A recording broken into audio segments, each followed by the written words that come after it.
The room fell silent. What began as laughter at a young recruit's scars turned into shame when the highest-ranking officer in the hall, the general himself, rose to his feet. His salute wasn't just respect. It was a revelation. Everyone who mocked her suddenly realized they were standing in the presence of a story greater than their own. The scars came long before the uniform, long before the recruit's first salute, before the boots and drills, before the weight of a rucksack pressed down on her shoulders. They were the silent reminders of a life that had never been easy. Some people carried photographs of home in their wallets.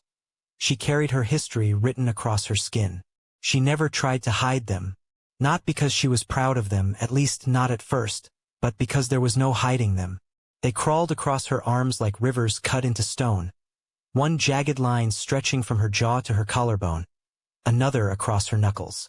Each mark whispered a story: a childhood fire, a shattered glass window, an accident that nearly took her life. And though she had survived, the world rarely let her forget that she looked different. As a child, her classmates asked cruel questions. "What happened to your face? Did you fight a monster?" They said it with laughter, but the sting lingered. Teachers tried to defend her, but pity was its own kind of prison. Over the years, she learned to grow silent when the questions came, choosing endurance over argument. Her decision to join the military wasn't born out of a need to prove herself to others. It was a promise to herself. If her scars told the story of survival, then she would make sure her life told the story of strength. She trained harder than most recruits long before she set foot in the academy. Every push-up, every run, every hour of sweat was more than preparation. It was defiance. On the day of arrival, she stood at attention among the new recruits. The barracks buzzed with nervous chatter. Some were laughing, some trembling, others boasting about how ready they were. She kept quiet, her sharp eyes scanning the room. It didn't take long for whispers to start. Someone nudged another recruit, pointing at her face. Then came the snickers. She felt it before she heard it, the weight of being seen as different. She kept her posture straight, jaw locked, gaze fixed ahead. Inside, though, her heart hammered like a drum. This was not the first time she had been mocked, but she knew this time would be different. Because scars may make you a target, but they also make you unbreakable.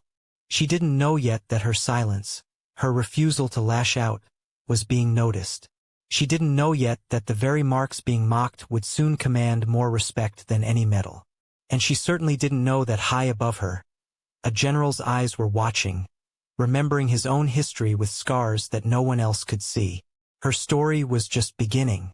The first week of training is when walls are tested and masks are stripped away. Recruits learn quickly that the military does not tolerate weakness, or at least that's what they think. For her, each drill, each shouted order, each punishing run across the training field was nothing new. Pain was an old companion. She welcomed it. But the others didn't see resilience. They saw difference. And difference is often an easy target. It began in whispers. During the long marches, 2 recruits behind her made jokes under their breath. At the mess hall, trays clattered with laughter when one of them muttered, "Careful. Don't sit too close. She might bite." Soon, the jokes became bolder. One evening, after a grueling set of obstacle courses, she was tying her boots when a recruit walked past and sneered, "Guess we know how you failed the beauty test."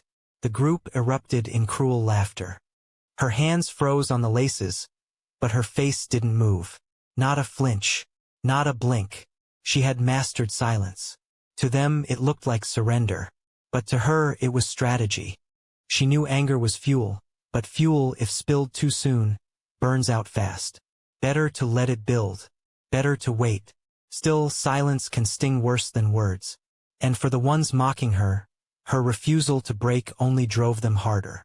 They taunted her during runs, during push-ups, even during weapon drills. They wanted her to snap, to show weakness, to prove that she didn't belong. But every time she endured. Late at night, when the barracks finally fell quiet, she allowed herself to feel the weight of the day.